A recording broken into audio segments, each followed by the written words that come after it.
What's something you saw that you weren't definitely supposed to see?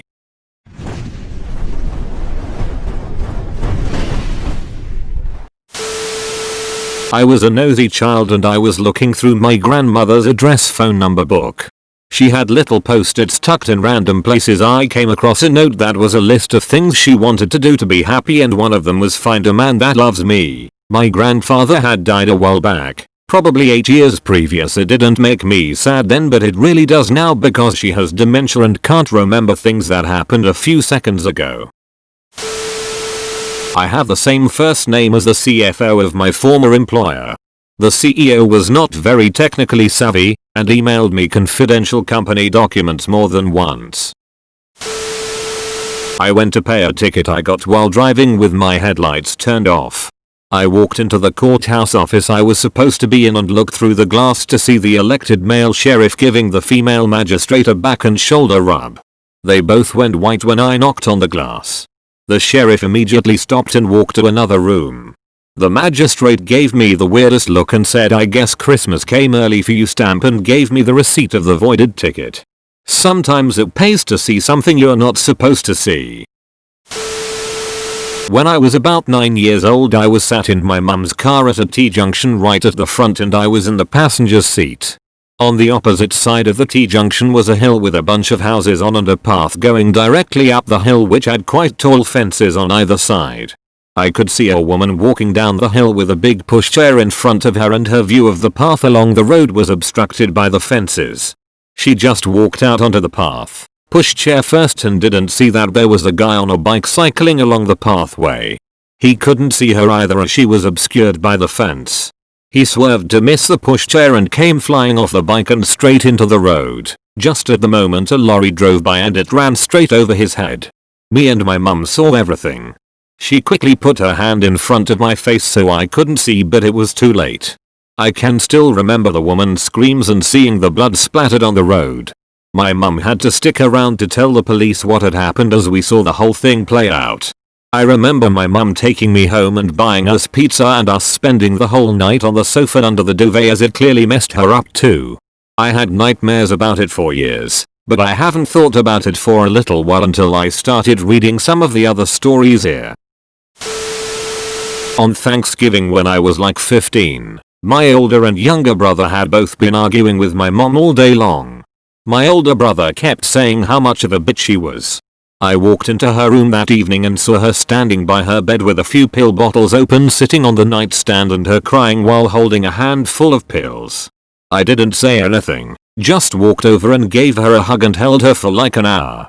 Eventually she asked for me to let her go and walked to the bathroom and threw the pills in the toilet. The next week we found out that my stepdad had been fucking his boss while away for work and called my mom on Thanksgiving to tell her he wanted a divorce. My mom and I didn't talk about what happened for a few months. Eventually when she opened up about it, she said I was the only reason she didn't take the pills and that I had saved her life. She died the week after our talk from an unrelated accident. It will have been 10 years since then in March. Still miss her every fucking day. I have never told this story to anyone. Nobody in my family even knows. We'll probably delete it in a bit. Just felt like sharing. It didn't work though. For some reason files wouldn't transfer to it. I started looking around for clues and found an absolute massive porn collection on there. The coworker was looking over my shoulder the whole time. The only thing I could think of to say was interesting. A text from my wife to someone else. I can't wait to feel every inch of you deep inside me. Divorce is going okay. Grandpa's porn stash. After he passed away in the hospital, I went straight to his room and purged it. My dad gave me his phone to order something because mine was out of battery, and on Google the first tab I see is how to tell your child a loved one is dying. My mum has been ill for years now and I've been in denial about it getting any worse, but this finally broke me. Borrowed my now ex-husband's laptop one evening while I was at home and he was out with his friends. Browser was open to his Gmail account, including an ongoing chat with his mistress. He must have been chatting with her from his phone, because their convo continued on the screen as I looked on in horror. I scrolled back through the previous several weeks of their chat. He mentioned having a wife. He sent her dick pics, so many dick pics. He gushed over his feelings for her, but she mostly seemed to want to hit him up for money. It was horrifying, of course. But also a terribly sad look into that douchebag's inner life. Divorced now, thankfully. Good riddance to bad rubbish. Same exact thing happened to me with my ex's MacBook. My computer broke and he was letting me use his for a school project. I was sitting in the same room as him.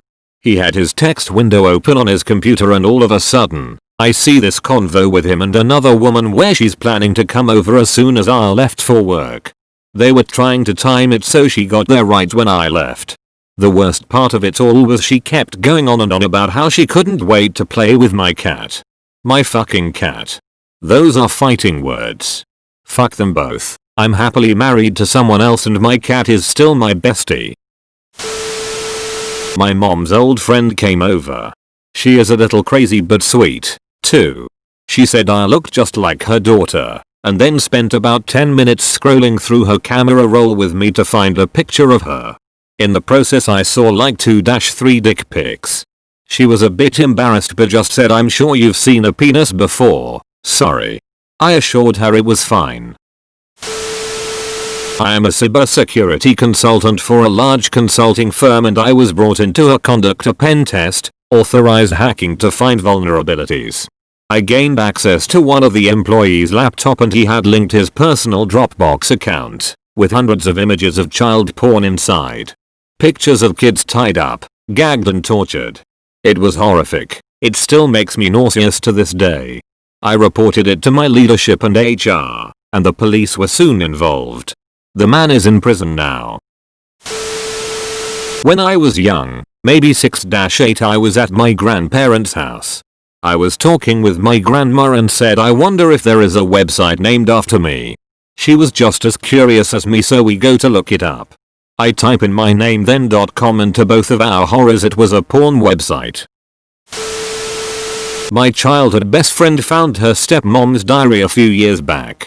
Her mother died almost 15 years ago. She read through it out of curiosity and found pages and pages of her stepmom wishing her and her brother would have died with their mother, saying they were the worst kids ever and that she was glad their mother died because she deserved it, etc. She even showed me one day when I was at their place. It made me sick. I never looked at her stepmom the same after that. Edit, Hugh. Didn't realize I'd get this many comments. To clear things up, this woman is pure evil to their faces, too.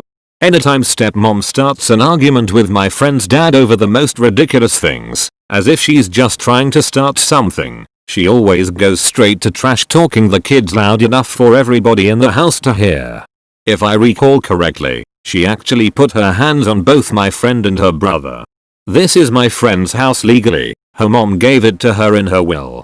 She very easily could kick her out, but she's scared of what will happen with her dad. She knows it will cause even more trouble. He doesn't know about the diary because we've always been scared to bring it up.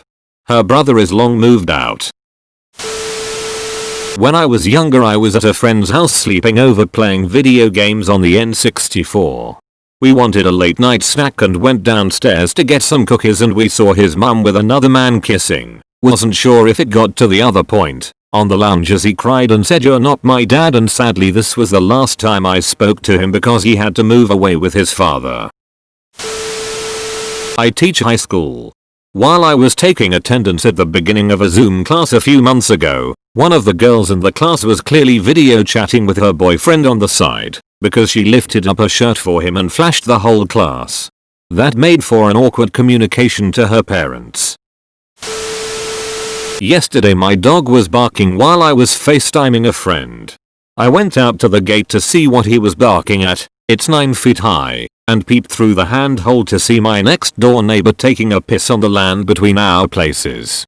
I saw his dick then he was looking at my eye. He said it's okay buddy, which is my dog's name.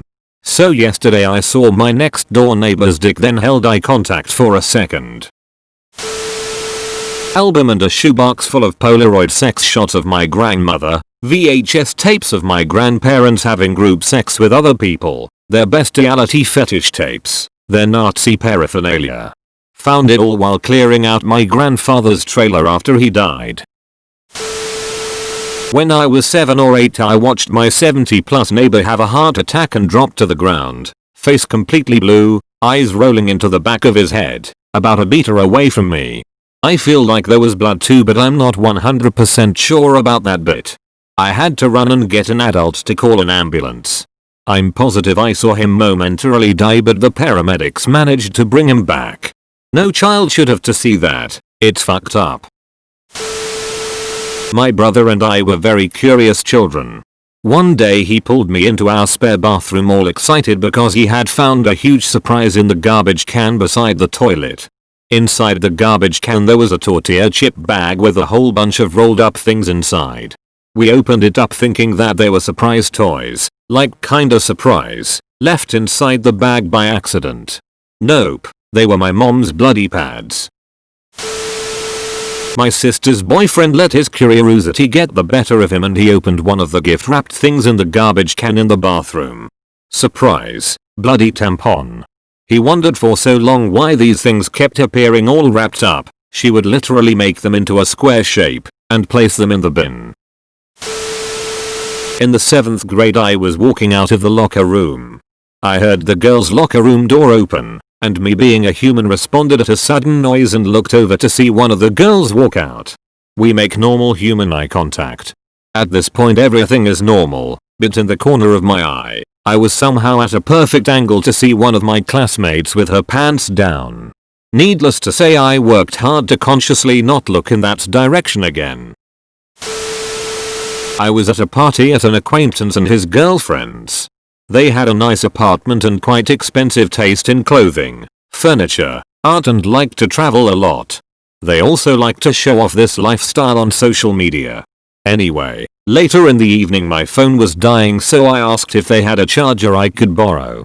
I was told there was one in the top drawer of a dresser. So I went there, but there were 2 top drawers so I just opened the first one and it was stuffed with debt collection claims and payment reminders. It was so full, it was about to spill out onto the floor. The other drawer had the charger. After that I have always been skeptical of people showing off their lavish lifestyles on social media. When I was a kid one time I went through my grandma's jewelry box. I found a little flash drive at the bottom mixed in with the miscellaneous and broken jewelry. Being as I was immediately curious as to what secrets might lie within, I plugged the flash drive into my older brother's PC. There was a video titled, Oregon Farm 2011. I clicked on it and immediately saw the most horrific thing anyone could possibly imagine. It was a bald man with an extremely large penis inserted in my grandma's mouth. I panicked and immediately turned off the screen. It was too late. The image was burned in my mind. I put the flash drive back. I've never said anything about it and don't plan on. I'll probably take it to the grave. A few years ago a cousin of a female friend got back from Afghanistan, recently discharged. Let's call my friend Lucy and her cousin Mike. Didn't know Mike well, but Lucy and Mike were fairly close. We were using Skype to play Magic, the Gathering with him at distance, usually about 5 or 6 of us in person. We're in California, Mike's in Alabama. Lucy wanted to include him on the fun we'd have after classes and such, so we were trying to figure out a distance solution to include him. Mike seemed like a nice enough guy. Anyhow we're midway through a game when Mike says into the camera, "I'm gonna go get another beer. Be right back." We're still rotating turns so it's all good. The laptop is angled in such a way that it's directly facing Lucy and I can see it at a slight angle from the right, and another friend, Nina, beside Lucy Cam is participating on her left. A couple minutes pass. We figure he's using the restroom or whatnot. No big deal. The next part I remember almost in slow motion. It's surreal. Everyone's laughing and socializing while this is happening. And Mike comes back and sits down. And I get this weird feeling. Like this deep pit opens in my stomach and my skin feels overly sensitive. Friend across the table looks concerned and says something like, "You okay?" Because I stopped talking suddenly and must have gone pale. I didn't answer. I was watching the laptop. Mike's hiding his hands and I don't see any beer. Nina said, "Hey, Mike's back. and everyone starts picking up their cards. Mike says something to the effects of, "Just a sec, I want to show you guys something." Real cheery like. He pulls out a pistol and does a sort of salute movement with it, then shoots himself in the temple with a .44. Cue chaos, screaming, vomiting, ugly crying, frantic phone calls and a shitty night. Part of me is really sad for Mike, but the greater part of me wants to tell him to go fuck himself for traumatizing 2 friends of mine, one severely, and subjecting me to it in the process. Hurt his cousin on purpose as a last act, as suddenly and brutally as possible. Fuck you, Mike, but RIP. When I was 7, I was playing hide and go seek with my cousins at my grandma's house. I hid in the wicker laundry basket with the lid closed. This is awesome, I thought to myself as only a child discovering the greatest hiding place can feel. I could see through the small gaps in between the wicker. It was in my grandma's bathroom and 2 feet in front of the toilet. My grandma walked through the bathroom door not 30 seconds after I contorted myself and closed the lid above me. With my face pressed against the side of the hamper, my grandma walked in, sat down and bombed that toilet. I couldn't avert my eyes, staying perfectly still so this awkward situation doesn't turn more awkward. The noises. The smell. My grandma's vagina. I won the game. I lost my innocence. I am a med student, and had the privilege of taking practices in the rural area outside the city. The university offered a transport bus to take you to the different hospitals in case transport was an issue. I used to sit on the first row behind the bus driver, so I can look at the road, to avoid the motion sickness that I get in road trips. One morning, when we were about to depart, the bus driver climbs inside the vehicle and when he was about to take a sit someone came inside the bus and shoot him 6 times with what I believe was a big revolver. He died on the spot. Blood loss was way too quick-bacious as I later learned. One of the bullets pierced through his aorta. On a selfish note, I am glad the killer was wearing a motorcycle helmet and I couldn't see his face, because I swear that after he was done with the shooting he looked right at me, and for a second contemplated the idea of getting rid of the witness. I was afraid of coming to my uni for the rest of the year, and someday be killed. I saw one really weird message, and then got sucked into reading a whole huge text chain of my dad's really disgusting sexual text messages with his girlfriend wherein he refers to her by the same very specific, and highly personalized, nickname that he has referred to me as since I was child. It was like a train wreck, I couldn't look away. The messages had a really strong DDLG fetish vibe as well and I have never recovered. It seems he refers to her by nickname whenever they are being sexual or romantic. For more horrific context, said nickname isn't some common thing like baby girl. It's a reference to a misprint on my soccer jersey from middle school. It's incredibly specific, sounds a lot like my actual first name, and to make matters weirder this girlfriend of his had heard him refer to me by that nickname probably hundreds of times, so it can't be lost on her. Also sounds nothing even close to her own name. I have racked my brain a million times about it to try and make myself feel even slightly less grossed out, but I only ever feel more upset. It seems most likely that they do some kind of sexual roleplay wherein she rollerplays as me, while being with my dad. I have no idea why else using that nickname for their sex life would ever be a thing. So, I'm traumatized and haven't looked at my dad the same way since, but sure as shit don't want to ask him about it. I haven't told anyone in my life about this because what would you even do about that? It's the only thing I haven't told my fiancé about because I think he might actually kill him if he knew. Edit. Wow, I wrote this and then went to sleep but it blew up overnight. Thanks to everyone who gave me awards, and an even bigger thank you to everyone who had empathetic things to say. I've been keeping this bottled up for a while and even though you're all strangers, it feels better to not be alone with it.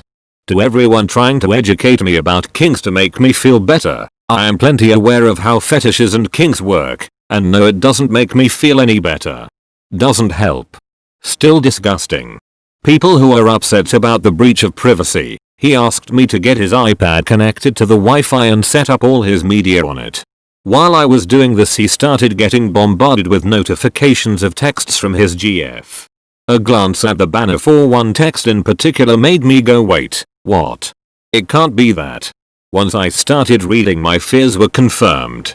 I read several of their conversations from over 2 years, skimmed over a lot and read some things specifically, trying to rationalize that I was mistaken and wasn't seeing what I was seeing.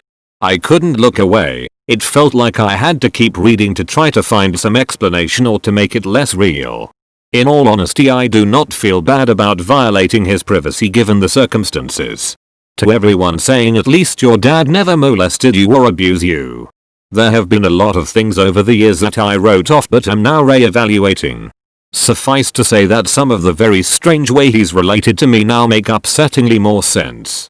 His actions, which I now know were most likely based on sexual feelings for his own daughter, did cause me a great deal of suffering, removed a lot of opportunities, and resulted in a lot of neuroses and mental health issues.